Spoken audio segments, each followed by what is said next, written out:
ಪ್ರಭು, ಈ ರಾಕ್ಷಸಿ ಸಿಂಹಿಕ ಯಾರು? ತನ್ನನ್ನು ಅಸುರ ಮಾತೆ ಎಂದು ಹೇಳಿಕೊಳ್ಳುತ್ತಿದ್ದಾಳೆ. ಸಿಂಹಿಕ ಯಾವುದೋ ಸಾಧಾರಣ ರಾಕ್ಷಸಿ ಅಲ್ಲ ನಂದಿ. ಅವಳು ರಾಕ್ಷಸ ರಾಹುವಿನ ಮಾತೆ. ಪ್ರಭು, ಸಮುದ್ರ ಮಂಥನದ ಸಮಯದಲ್ಲಿ ಅಮೃತ ಕುಡಿದು ಅಮರನಾಗಿದ್ದನಲ್ಲ, ಇವನು ಅದೇ ರಾಹುವೇ ಪ್ರಭು? ಸಿಂಹಿಕಳ ಸಂಬಂಧ ರಾಕ್ಷಸರ ದೊಡ್ಡ ಪರಾಕ್ರಮಿ ಅಂದರೆ ಭಯಾವರ ವಂಶದಿಂದ ಇದೆ. ಇವರ ಸಂಹಾರ ಮಾಡಲು ಸ್ವಯಂ ಶ್ರೀಹರಿ 2 ಬಾರಿ ಭೂಮಿ ಮೇಲೆ ಅವತಾರ ಎತ್ತಬೇಕಾಯಿತು. ಸಿಂಹಿಕಳ 2 ಅಣ್ಣಂದಿರು ಹಿರಣ್ಯಾಕ್ಷ ಮತ್ತು ಹಿರಣ್ಯಕಶ್ಯಪರ ಅಂತ್ಯ ಶ್ರೀಹರಿಯ ಕೈಯಿಂದಲೇ ಆಗಿದೆ. ಅವರ ಕತೆ ಏನು ಪ್ರಭು? ಇಬ್ಬರೂ ಹಿರಣ್ಯಾಕ್ಷ ಸೋದರರಿಗೆ ಶ್ರೀಹರಿಯ ಮೇಲೆ ದುರ್ಭಾವನೆ ಇತ್ತು. ಶ್ರೀಹರಿಗೆ ಸವಾಲೆಸೆಯಲು ಹಿರಣ್ಯಾಕ್ಷ ಪೃಥ್ವಿಯನ್ನು ವಿಶಾಲ ಸಮುದ್ರಕ್ಕೆ ಎಸೆಯಲು ಯೋಜನೆ ರೂಪಿಸಿದ. ಆಗ ಭೂದೇವಿಯ ರಕ್ಷಣೆ ಮಾಡಲು ಶ್ರೀಹರಿ ವರಾಹ ಅವತಾರ ತಾಳಿ ಹಿರಣ್ಯಾಕ್ಷನನ್ನು ಅಂತ್ಯ ಮಾಡಿದ ನಂತರ ತನ್ನ ಕೊಂಬಿನಿಂದ ಭೂಮಿಯನ್ನು ಎತ್ತಿದರು. ಅವರ ಕೃಪೆಯಿಂದಲೇ ಭೂಮಿಯಲ್ಲಿ ಪ್ರಾಣಶಕ್ತಿಯ ಪುನಃಸ್ಥಾಪನೆಯಾಯಿತು. ಹಾಗೂ ಹಿರಣ್ಯಕಶ್ಯಪನ ತಪಸ್ಸಿನಿಂದ ಪ್ರಸನ್ನನಾಗಿ ಬ್ರಹ್ಮದೇವ ಅವನಿಗೆ ವರದಾನ ಮಾಡಿದ. ಅದೇನೆಂದರೆ, ಯಾವ ದೇವತೆಯಿಂದ, ನರರಿಂದ, ಅಸುರರಿಂದ, ಪಶುವಿನಿಂದ, ಯಾರಿಂದಲೂ ಅಲ್ಲ, ಅವನ ಮೃತ್ಯು ಹಗಲಲ್ಲೂ ಆಗಬಾರದು, ರಾತ್ರಿಯಲ್ಲೂ ಆಗಬಾರದೆಂದು. ಅಂದ್ರೆ ಒಂದು ಪ್ರಕಾರದಲ್ಲಿ ಅವನನ್ನು ವಧೆ ಮಾಡುವುದು ಅಸಂಭವವಾಗಿತ್ತೆ. ಅದಾದ ನಂತರ ಅವನು ಅಜೇಯನಾದ. ಆದರೆ ಹಣೆ ಬರಹದ ವಿಡಂಬನೆ ಹೇಗಿತ್ತೆಂದರೆ, ಶ್ರೀಹರಿಯನ್ನು ದ್ವೇಷ ಮಾಡುವ, ಅವರನ್ನು ಪರಮಶತ್ರು ಎಂದುಕೊಂಡಿರುವ, ಅವನ ಮನೆಯಲ್ಲೇ ಜನ್ಮ ಪಡೆದ ಶ್ರೀಹರಿಯ ಪರಮಭಕ್ತ ಪ್ರಹ್ಲಾದ. ಓಂ ನಮೋ ಭಗವತೆ ವಾಸುದೇವಾಯ ನಮಃ. ದ್ವೇಷ ಯಾರ ಬುದ್ಧಿಯನ್ನು ಬೇಕಾದರೂ ಭ್ರಷ್ಟ ಮಾಡುತ್ತದೆ. ಶ್ರೀಹರಿಯ ಮೇಲೆ ಹಿರಣ್ಯಕಶ್ಯಪನ ದ್ವೇಷ ಎಷ್ಟು ಹೆಚ್ಚಾಗಿತ್ತೆಂದರೆ, ಅವನು ತನ್ನ ತಂಗಿ ಹೋಲಿಕಾಗೆ ಹೇಳಿದ, ನೀನು ಪ್ರಹ್ಲಾದನನ್ನು ಅಗ್ನಿಗೆ ಸಮರ್ಪಿಸಿ ಬಿಡು ಎಂದು. ಶ್ರೀಹರಿಯ ಮಹಿಮೆಯಿಂದ ಪ್ರಹ್ಲಾದ ಉಳಿದುಕೊಂಡ ಮತ್ತು ಹೋಲಿಕಾ ಬೆಂಕಿಯಲ್ಲಿ ಉರಿದು ಭಸ್ಮವಾದಳು. ಹಿರಣ್ಯಕಶ್ಯಪನ ಕ್ರೋಧ ಮತ್ತಷ್ಟು ಹೆಚ್ಚಾಗಿ ನಂತರ ನಿರ್ಧರಿಸಿಬಿಟ್ಟ, ಪ್ರಹ್ಲಾದನ ಹತ್ಯೆ ಸ್ವಯಂ ತನ್ನ ಕೈಯಿಂದಲೇ ಮಾಡುತ್ತೇನೆಂದು. ಮೃತ್ಯುವಿನ ಬಾಗಿಲಲ್ಲಿ ನಿಂತು ಪ್ರಹ್ಲಾದ ತನ್ನ ಆರಾಧ್ಯರನ್ನು ಸ್ಮರಿಸಿಕೊಂಡ. ಆ ಭಕ್ತ ಶ್ರೇಷ್ಠನ ಕೂಗನ್ನು ಕೇಳಿಸಿಕೊಂಡು ಶ್ರೀಹರಿಯು ಕಡೆಗಾಣಿಸುವುದಾದರೂ ಹೇಗೆ? ಮತ್ತು ಅರಮನೆಯ ಸ್ತಂಭವನ್ನು ಒಡೆದು ಪ್ರಕಟವಾಗಿದ್ದು ಶ್ರೀಹರಿಯ ನರಸಿಂಹಾವತಾರ. ಅವರು ದೇವರಲ್ಲ, ಅಸುರರೂ ಅಲ್ಲ, ನರರಲ್ಲ, ಪಶುವಲ್ಲ. ಮತ್ತು ಆ ಕ್ಷಣ ಶ್ರೀಹರಿಯು ಹಿರಣ್ಯಕಶ್ಯಪನ ಅಂತ್ಯ ಮಾಡುವಾಗ ಹಗಲೂ ಆಗಿರಲಿಲ್ಲ, ರಾತ್ರಿಯೂ ಆಗಿರಲಿಲ್ಲ. ಮೊದಲು ಶ್ರೀಹರಿಯ ದುರ್ಭಾವನೆಯ ಕಾರಣ ಸಿಂಹಿಕಳ 2 ಅಣ್ಣಂದಿರು ಅಂತ್ಯವಾದರು. ಮತ್ತು ಈಗ ಶ್ರೀಹರಿಯ ಮುಂದಿನ ಅವತಾರ ಶ್ರೀರಾಮನ ಪರಮಭಕ್ತ ಅಂದರೆ ಶಿವನ ಅಂಶ ಮಾರುತಿಯನ್ನು ಸಿಂಹಿಕಳು ತನ್ನ ಶತ್ರು ಮಾಡಿಕೊಂಡಿದ್ದಾಳೆ. ಇವರಿಬ್ಬರ ಸಂಘರ್ಷದ ಏನೇ ಪರಿಣಾಮವಾದರೂ ಅದರ ನೇರ ಪ್ರಭಾವ ಮಾರುತಿಯ ದಿವ್ಯ ಯಾತ್ರೆಯ ಮೇಲೆ ಆಗುತ್ತದೆ.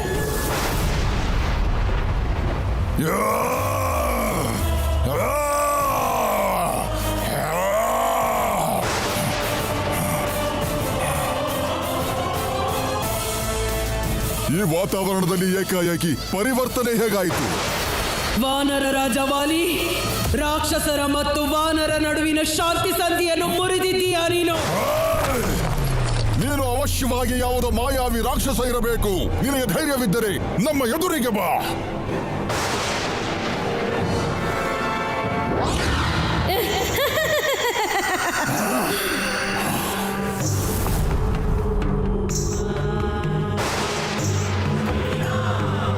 ರಾಕ್ಷಸ ಅಲ್ಲ, ರಾಕ್ಷಸರ ಮಾತೆ ಸಿಂಹಿಕಾ. ಛಾಯಾ ಶಿಕಾರಿ ಸಿಂಹಿಕಾ. ಸೈನಿಕರೇ,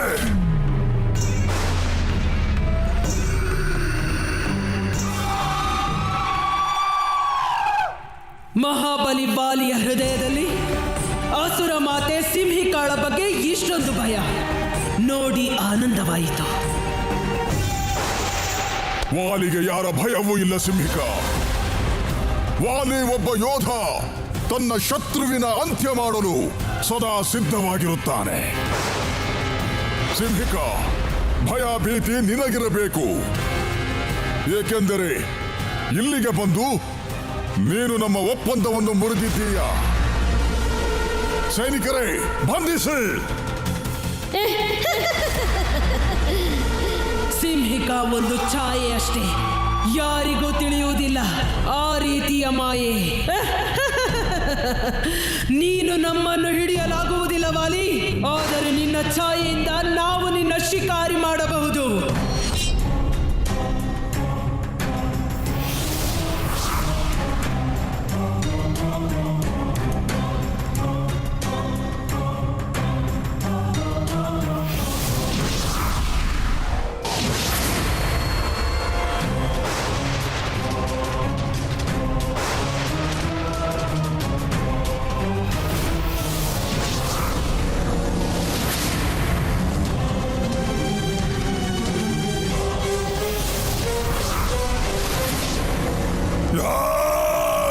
ಸಿಂಹಿಕಾ, ಎದುರಿಗೆ ನಿಂತು ಯುದ್ಧ ಮಾಡು. ಏನು ಬೇಕು ನಿನಗೆ? ಏಕೆ ಬಂದಿರುವೆ ಇಲ್ಲಿಗೆ?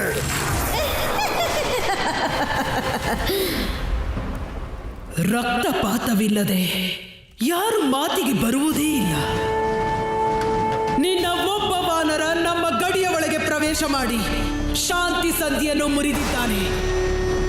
ನಾವು ತಿಳಿಯಬೇಕು ಅವನು ಯಾರೆಂದು, ಏಕೆಂದರೆ ಆ ಏಕಮಾತ್ರ ಜೀವಿಯನ್ನು, ಅವನ ಛಾಯೆಯನ್ನು ನಮ್ಮಿಂದ ಹಿಡಿಯಲಾಗಲಿಲ್ಲ.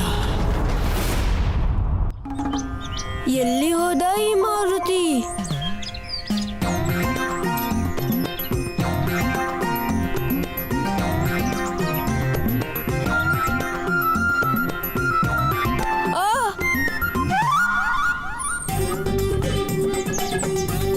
ಈ ಕಳ್ಳನ್ನ ಮಾರುತಿನೇ ಎಸ್ತಿದ್ದು, ನಮ್ಮನ್ನ ಸತಾಯಿಸ್ತಿದ್ದಾನೆ. ಹೌದು,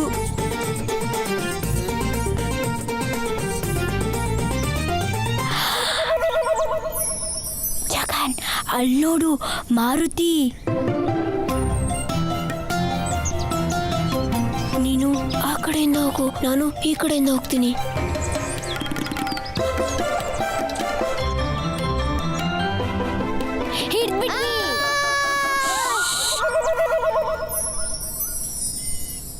ಪ್ರಾಣ ತೆಗ್ಬಿಡಿ, ನಂದು ಸಾಯಿಸ್ಬಿಡಿ ನನ್ನ. ಬಂದು ಈ ಮರದಿಂದ ನೀನೇನ್ ಮಾಡ್ತಿದ್ಯಾ? ಮಾರುತಿನ ಹುಡುಕ್ತಿದ್ವಿ, ಇನ್ನೇನ್ ಮತ್ತೆ? ಎಲ್ಲಿ ನಮ್ಮ ನಾಯಕ? ಯಾವಾಗ ಹಾರೋದ್ ಕಲ್ತ್ನೋ ಆವಾಗಿಂದ ಬರೀ ಕಣ್ಣ ಮುಚ್ಚಾರ ಆಡ್ತಿದ್ದಾನೆ. ಅವನನ್ನು ಹಿಡಿಯಕ್ಕೆ ಆಗ್ತಿಲ್ಲ. ಎಲ್ಲಿ ಮಾರುತಿ? ಮೊದ್ಲಾದ್ರೂ ಎಲ್ಲಿ ಹಿಡಿತಿದ್ರಿ ಬಂದು?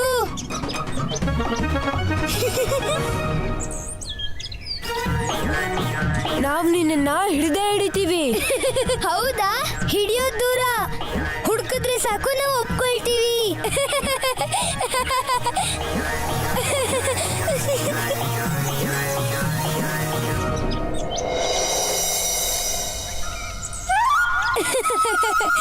ಅಲ್ಲಿದ್ದಾನೆ ಮಾರುತಿ. ಹಿಡಿದ್ಬಿಟ್ವಿ, ನಾವು ಹಿಡಿದ್ಬಿಟ್ವಿ. ನಾವು ನಮ್ಮ ನೆರಳನ್ನ ನಮ್ಮಿಂದ ದೂರ ಇಡೋ ಹಾಗಿದ್ದಿದ್ರೆ ಎಷ್ಟು ಚೆನ್ನಾಗಿರ್ತಿತ್ತು. ಆಗ ನೀವು ನಮ್ಮನ್ನ ಹುಡುಕೋಕೆ ಆಗ್ತಿರ್ಲಿಲ್ಲ. ಏನ್ ಮಾತಾಡ್ತಿದ್ಯಾ? ಏನಾಯ್ತು? ನಮ್ಮ ಅಮ್ಮ ಹೇಳ್ತಿದ್ಲು, ನಮ್ ಛಾಯೆ ನಮ್ಮ ಅಸ್ತಿತ್ವದ ಅಂಗ ಅಂತ. ಕೆಟ್ಟ ಶಕ್ತಿಗಳು ನಮ್ಮ ಛಾಯೆಗಳನ್ನ ವಶಪಡಿಸ್ಕೊಂಡು ನಮ್ಗೆ ಹಾನಿ ಮಾಡ್ತಾವಂತೆ. ಮಾಯಾವಿ ಸಿಂಹಿಕಾ, ಒಬ್ಬ ವಾನರನ ಛಾಯೆ ಹಿಡಿಯಲಾಗಲಿಲ್ಲವೇ? ಬಹಳ ಆಶ್ಚರ್ಯವಾಗಿದೆ.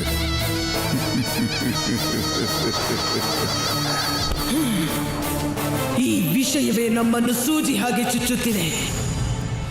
ಎಲ್ಲಿಯವರೆಗೆ ಈ ಸಿಂಹಿಕಾ ಆ ವಾನರನ ಛಾಯೆಯನ್ನು ತನ್ನ ವಶಕ್ಕೆ ತೆಗೆದುಕೊಳ್ಳುವುದಿಲ್ಲವೋ, ಅವನ ಶಿಕಾರಿ ಮಾಡುವುದಿಲ್ಲವೋ, ಅಲ್ಲಿಯವರೆಗೂ ಶಾಂತಿಯಿಂದ ಕೂರುವುದಿಲ್ಲ. ಹೇಗೆ ಕಾಣುತ್ತಿದ್ದ ಆ ವಾನರ? ಅವನೊಬ್ಬ ಬಾಲಕ, ಆದರೆ ಸಾಧಾರಣ ವಾನರ ಅಲ್ಲ. ಏಕೆಂದರೆ ಅವನು ಹಾರುತ್ತಿದ್ದ. ಹಾರುವ ವಾನರ ಬಾಲಕ, ಅವನಲ್ಲಿ ಅಷ್ಟು ದುಸ್ಸಾಹಸ, ಅದು ಸಹ ರಾಕ್ಷಸರ ಗಡಿಯನ್ನು ದಾಟುವಷ್ಟು. ಅಂದರೆ ಅವನು ನಮ್ಮ ಪರಮಶತ್ರು ಮಾರುತಿಯೇ ಇರಬೇಕು.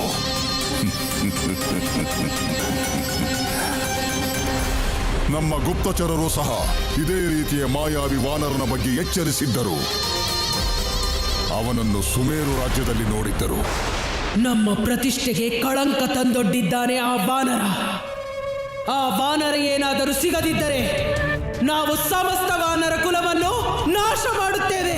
ನಾವಂತೂ ರಾಕ್ಷಸರ ಮತ್ತು ವಾನರರ ನಡುವೆ ಶಾಂತಿ ಬಯಸುತ್ತೇವೆ. ಯುದ್ಧವಂತೂ ನಮಗೆ ಬೇಡ. ಆ ವಾನರ ಶಾಂತಿ ಸಂಧಿಯನ್ನು ಮುರಿದಿದ್ದಾನೆ. ಇದೇ ಕಾರಣಕ್ಕೆ ವಾನರ ರಾಜ ವಾಲಿ ನಿನಗೆ ಅನುಮತಿ ಕೊಡುತ್ತೇವೆ. ನೀನು ಸುಮೇರು ರಾಜ್ಯಕ್ಕೆ ಹೋಗು ಮತ್ತು ಆ ವಾನರನನ್ನು ದಂಡನೆಗೆ ಒಳಪಡಿಸು. ಈ ಕಾರ್ಯವನ್ನು ಪೂರ್ಣಗೊಳಿಸಲು ನಾವು ನಿನಗೆ 1 ದಿನದ ಸಮಯವನ್ನು ಕೊಡುತ್ತೇವೆ. 1 ದಿನ ಸಾಕಷ್ಟಾಯಿತು ನಮಗೆ.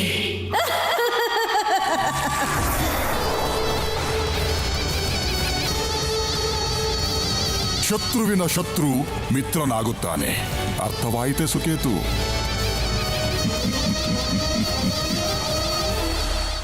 ಅಮ್ಮ, ಬಂಧು ಹೇಳ್ತಿದ್ದ ನಮ್ಮ ನೆರಳು ನಮ್ಮ ಅಸ್ತಿತ್ವದ ಒಂದು ಅಂಗ ಅಂತೆ. ಅದೆಷ್ಟು ಮಹತ್ವಪೂರ್ಣ ಅಂದ್ರೆ ನಮ್ಮ ಶರೀರದ ಬೇರೆ ಅಂಗದಷ್ಟೇ ಅಂತೆ.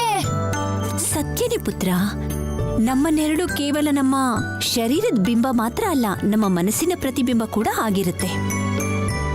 ಆ ಕಾರಣದಿಂದನೇ ದೊಡ್ಡ ದೊಡ್ಡ ದುಷ್ಟ ರಾಕ್ಷಸರೆಲ್ಲ ಯಾರನ್ನಾದ್ರೂ ಬಂಧಿಸ್ಬೇಕು ಅಂತಂದ್ರೆ ಅವ್ರ ನೆರಳನ್ನ ಹಿಡ್ಕೊಂಡು ಬಂಧಿಸ್ತಾರೆ.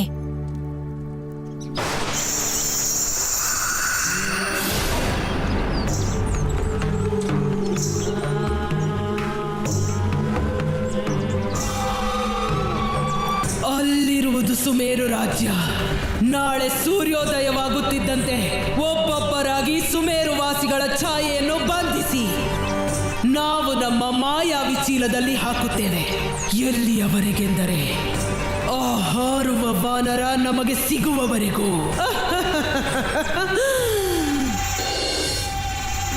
ಅಂದ್ರೆ ನಾವು ನಮ್ಮ ಶರೀರದ ಜೊತೆ ನಮ್ಮ ನೆರಳನ್ನು ಕೂಡ ರಕ್ಷಣೆ ಮಾಡ್ಬೇಕಾ? ಇದು ಅಂಧವಿಶ್ವಾಸ.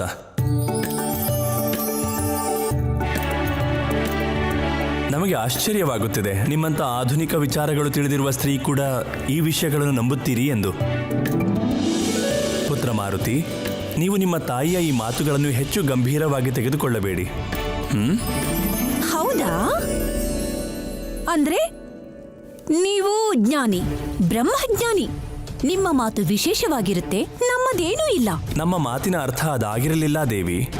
ನೀವು ಸಹ ಅತ್ಯಂತ ಬುದ್ಧಿವಂತೆ, ಆದರೆ ಆಗಾಗ ಭಾವನೆಗೆ ಒಳಗಾಗುತ್ತೀರಷ್ಟೇ. ಓಹೋ, ಅಂದರೆ ನಾವು ವಿನಾಕಾರಣ ಭಾವನೆಯಲ್ಲಿ ಮುಳುಗಿ ಹೋಗುತ್ತೇವೆ. ಸರಿ, ಹಾಗಾದರೆ ಇನ್ನು ಮುಂದೆ ನಮ್ಮ ಮನಸ್ಸಿನ ಮಾತನ್ನ ನಿಮ್ಮ ಹತ್ರ ಹೇಳೋದೇ ಇಲ್ಲ, ನಮ್ಮ ಮನಸ್ಸಿನಲ್ಲೇ ಇಟ್ಕೊಳ್ತೀವಿ. ನಾವು ಆ ರೀತಿ ಹೇಳಿಲ್ಲ ದೇವಿ. ಮಾರುತಿ, ನೀವು ನಿದ್ರೆ ಮಾಡಿ, ತುಂಬಾ ಹೊತ್ತಾಗಿದೆ. ಪ್ರಿಯೇ, ಮಾರುತಿ, ಇವತ್ತು ನಾವು ನಿಮ್ಮ ಕೋಣೆಲೆ ಮಲಗ್ತೀವಿ. ಬನ್ನಿ ಮಾರುತಿ, ಮಲಗೋಣ. ಹಾಗೆ ಆಗಲಿ. ಶುಭರಾತ್ರಿ.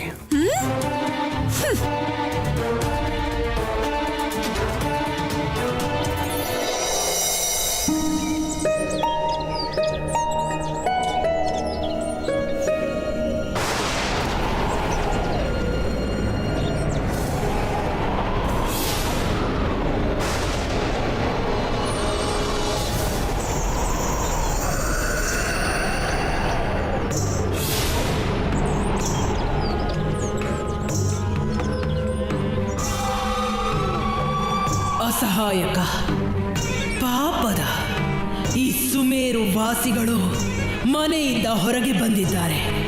ಈ ವಿಷಯ ತಿಳಿದಿಲ್ಲ. ಇಂದು ಅವರ ಭಾಗ್ಯ ಶಾಶ್ವತವಾಗಿ ಬದಲಾಗಲಿದೆ ಎಂದು. ಮಾಯಾವಿ ರಾಕ್ಷಸಿ ಸಿಂಹಿಕಾಳ ಕೈಯಲ್ಲಿ.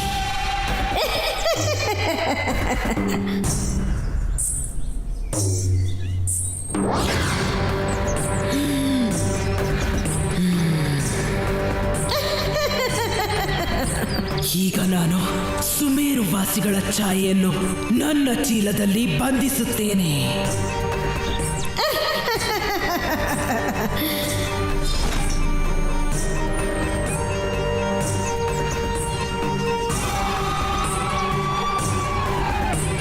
ಶಿಕಾರಿ.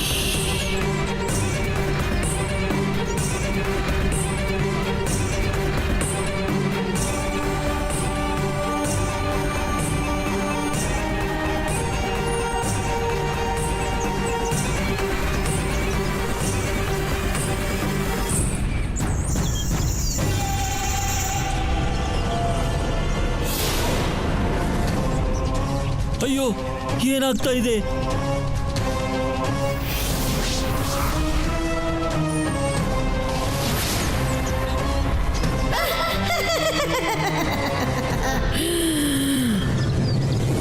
ಅಯ್ಯೋ, ನಿಮಗೆ ಬುದ್ಧಿ ಕೊಡೋದೇ ಮರ್ತೆ. ನಮಗ್ ಹೊಲಕ್ಕೆ ಹೋಗ್ಬೇಕು, ವಿಳಂಬವಾಗ್ತಾ ಇದೆ. ಒಂದು ಕ್ಷಣ, ಬಂದೆ.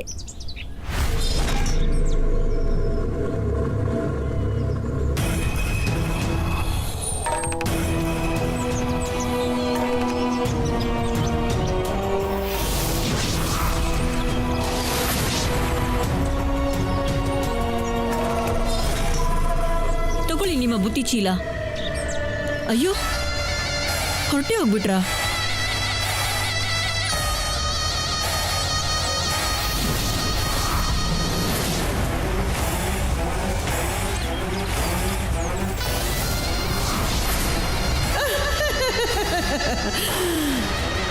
ಸುಮೇರುವಿನ ಅರ್ಧ ನಿವಾಸಿಗಳನ್ನು ಬಂದಿ ಮಾಡಿದ್ದೇವೆ ನಾವು.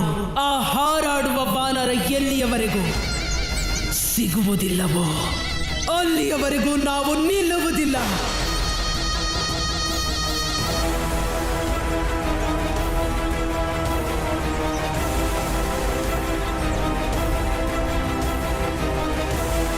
ಈಗ ರಾಜನರಮನೆಯ ಸರದಿ.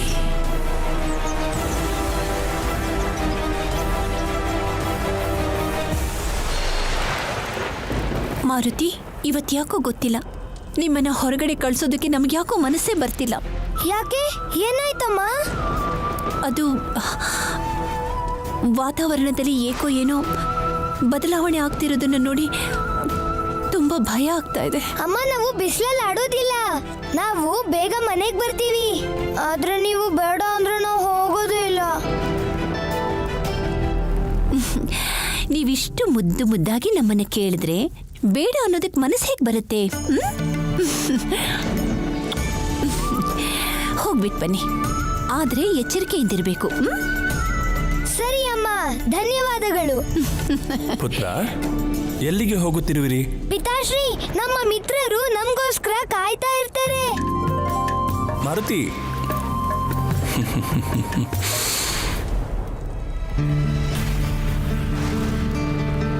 ಪ್ರಿಯೆ, ನಮ್ಮ ಮಾತನ್ನು ಕೇಳಿ. ಒಂದು ಒಗಟನ್ನ ಬಿಡಿಸಿ ನೋಡೋಣ. ಅದು ಯಾವ ವಸ್ತು ಬಹಳ ಸುಂದರವಾಗಿದೆ, ಅಷ್ಟೇ ಅಪಾಯಕಾರಿ ಸಹ. ನೀವೇ ತಿಳಿಸಿ. ನೀವೇ ಯೋಚಿಸಿ. ನೀವೇ ಹೇಳಿ. ಅದು ನಿಮ್ಮ ಕೋಪ. ಯಾರಾದರೂ ಕೋಪದಲ್ಲೂ ಇಷ್ಟು ಸುಂದರವಾಗಿ ಹೇಗೆ ಕಾಣಲು ಸಾಧ್ಯ?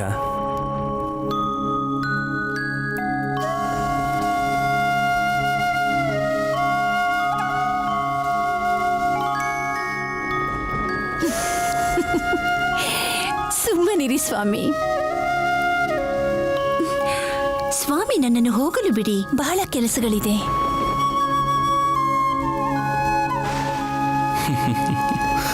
ಮಹಾರಾಜರೇ, ಶೀಘ್ರವೇ ಬನ್ನಿ, ಸುಮೇರುವಿಗೆ ದೊಡ್ಡ ಸಂಕಟ ಎದುರಾಗಿದೆ. ಬನ್ನಿ ನೋಡೋಣ. ಸುರೇಲಿ, ಮಹಾರಾಜರಿಗೆ ಯಾಕಿನ್ನು ಯಾರೂ ಬಂದಿಲ್ಲ?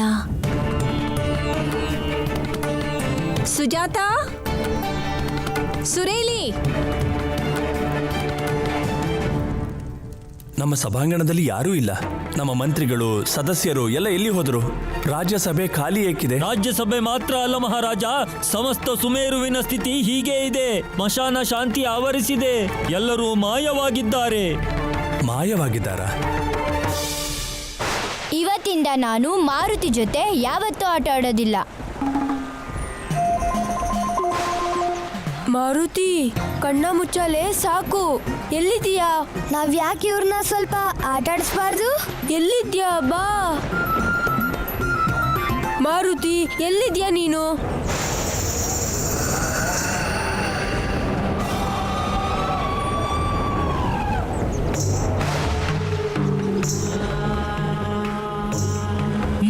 ಮೂರು ವಾನರ ಬಾಲಕರು